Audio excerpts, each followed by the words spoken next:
అత్యంత దారుణాతి దారుణమైన సంఘటన అండ్ ఎవరు కూడా ఊహించినటువంటి సంఘటన ఇది. అంటే క్రైమ్ కూడా ఇంత దారుణంగా చేస్తారా అనేటువంటిది ఈ సంఘటన అని కూడా చెప్పొచ్చు. ఎందుకంటే ఒక అమ్మాయిని 20 ముక్కలుగా నరికిన తర్వాత పొలంలో పాతి పెట్టిన సిచ్యువేషన్ అయితే కనిపిస్తోంది. ఇది ఇప్పుడు భద్రాద్రి కొత్తగూడెం జిల్లా వ్యాప్తంగా ఒక సెన్సేషన్ వార్తలాగా అయిపోయింది. ఎందుకంటే ఇది ఎగ్జాక్ట్లీ ఎక్కడ జరిగిందంటే భద్రాద్రి కొత్తగూడెం జూలూరుపాడు మండలం మార్చినేనిపేటలో ఈ సంఘటన అయితే జరిగింది. అయితే ఈ క్రైమ్ కి పాల్పడినటువంటి వ్యక్తి పేరు వచ్చేసి వీరభద్రం. ఇతనే అంటే 20 ముక్కలుగా ఒక అమ్మాయిని కట్ చేసి దాని తర్వాత పొలంలో పూడ్చిపెట్టినటువంటి సంఘటన. అండ్ ఇప్పుడు ఆ సంఘటన వెలుగులోకి అయితే వచ్చింది. ఆ అమ్మాయి పేరు వచ్చి స్వాతి. మరి వీరభద్రం స్వాతి స్నేహితుల లేకపోతే ఇంకా ఏదైనా వారి మధ్య సంబంధం ఉందా అనేది పోలీసులు తేల్చే పనిలో అయితే పడ్డారు. కానీ విశ్వసనీయ సమాచారం ఆర్ మనకున్నటువంటి ఇన్ఫర్మేషన్ ప్రకారం అయితే వీళ్ళిద్దరు కూడా ప్రేమించుకున్నటువంటి వ్యక్తులు అని కూడా చెప్తున్నారు. వీరభద్రం అండ్ స్వాతి గతంలో ప్రేమించుకున్నారు. అండ్ వాళ్ళిద్దరు కూడా ఏం చేశారు అంటే యాక్చువల్లీ ఈ క్రైమ్ జరగడానికి రీజన్ ఏంటి అంటే సింగరేణికి సంబంధించిన ఉద్యోగాలు ఇప్పిస్తామంటూ ఈ వీరభద్రం అండ్ ఈ అమ్మాయి ఎవరైతే స్వాతి చనిపోయిందో వీళ్ళిద్దరు కూడా కొంతమందిని ట్రాప్ చేసి వాళ్లకు నమ్మించి మీకు సింగరేణిలో ఉద్యోగం ఇప్పిస్తామంటూ కొంతమంది దగ్గర డబ్బులు అయితే వసూలు చేశారు అన్నటువంటి ఇన్ఫర్మేషన్ అయితే అందుతోంది. సో వీళ్ళిద్దరు కూడా డబ్బులు వసూలు చేశారు. దాదాపుగా 16 లక్షలు వీళ్ళిద్దరూ కలిసి సింగరేణిలో ఉద్యోగం ఇప్పిస్తామంటూ ఎవరైతే బాధితులు ఉన్నారో వాళ్ళ దగ్గర 16 లక్షలు వసూలు చేశారు. ఆ తర్వాత ఒక జంట ఈ జంట ఒక జంట దగ్గరనైతే 16 లక్షలు తీసుకున్నారు. అండ్ సింగరేణిలో చాలా మందికి జాబ్స్ ఇప్పిస్తామంటూ కూడా మోసం చేసిన సిచ్యువేషన్ అయితే కనిపిస్తోంది.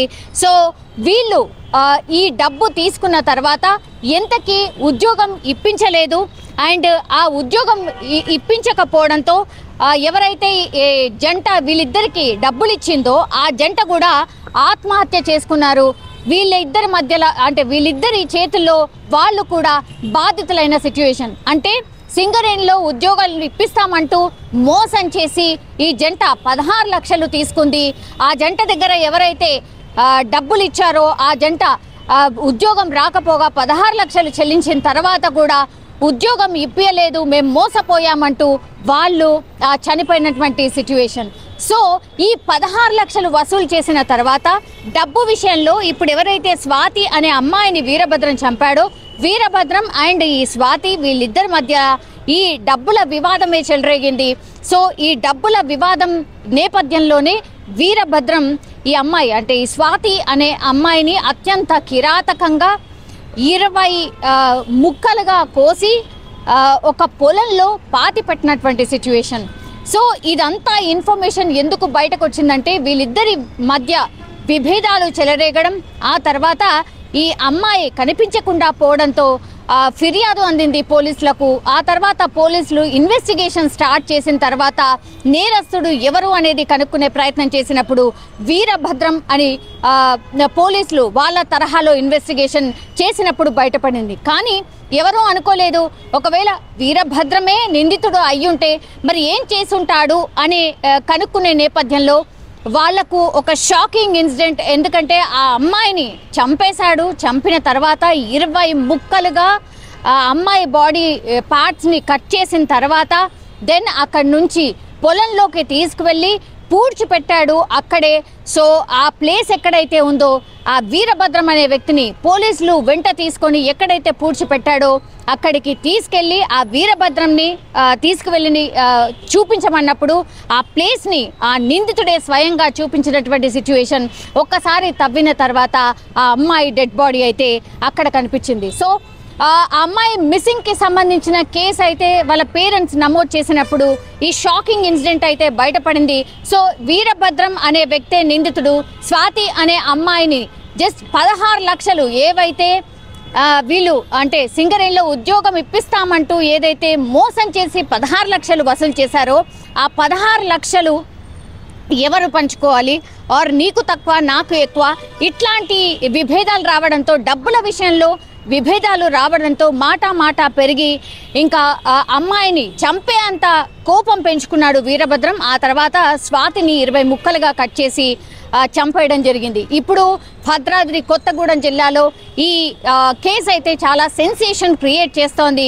బట్ క్రైమ్ ఇంత దారుణంగా ఇంత భయంకరంగా ఉంటుందా అనేటువంటి సంఘటన ఇది అని కూడా చెప్పొచ్చు. ఎందుకంటే భయంతో చాలా మంది ఈ విషయం తెలిసి కూడా చాలా భయాందోళనకు గురవుతున్నారు. ఈ ఇన్సిడెంట్ తెలిసిన తర్వాత కూడా చాలా మంది ఈ వ్యక్తి వీరభద్రం ఎక్కడైతే ఈ అమ్మాయిని పాతి పెట్టాడో ఆ ప్లేస్కి తీసుకువెళ్ళినప్పుడు కూడా ఆ అమ్మాయిని పాతిపెట్టి ఒక 2-3 రోజులు అవుతుంది అని కూడా పోలీసుల ఇన్వెస్టిగేషన్లో తేలింది. ఆ తర్వాత అక్కడ తవ్వుతున్నప్పుడు కూడా మొత్తంగా కర్చీఫ్లు అన్నీ కట్టుకొని వాటిని అంటే డెడ్ బాడీని బయటకు తీసే క్రమంలో ఆ స్మెల్ అంతా కూడా భయంకరంగా వస్తోంది. కాబట్టి 2-3 రోజులు అయిపోయింది ఆల్రెడీ పాతిపెట్టి. సో పాతిపెట్టిన తర్వాత చాలా నార్మల్గా వీరభద్రం ఎవరికి ఎరగనట్టుగా ఏమీ తెలియనట్టుగా బిహేవ్ చేశాడు. కానీ ఈ స్వాతి అండ్ వీరభద్రానికి సంబంధించి వీళ్ళిద్దరు కూడా ప్రేమికులు అనేటువంటిది అండ్ ఆయన కాల్ డేటా ఆధారంగా ఏం జరిగింది ఏంటి అనేది పోలీసులు ఇన్వెస్టిగేషన్ చేసినప్పుడు మాత్రం ఈ విషయం అంతా బయటకు వచ్చింది. సో ఆ అమ్మాయిని మాత్రం అత్యంత కిరాతకంగా వీరభద్రం చంపేసిన సిచ్యువేషన్ అయితే కనిపిస్తోంది. సో పోలీసులు అయితే ఇంకా అన్ని కోణాల్లో ఇన్వెస్టిగేషన్ అయితే చేస్తున్నారు. కానీ రోజు రోజుకి క్రైమ్ కానీ ఇట్లాంటి ఇన్సిడెంట్స్ కానీ చాలా ఎక్కువగా పెరిగిపోతున్నాయి. సో వీటిని అరికట్టాల్సిన అవసరం ఎంతైనా ఉందో అంటూ కూడా చాలా మంది కామన్ పీపుల్ మాట్లాడుతున్న సిచ్యువేషన్.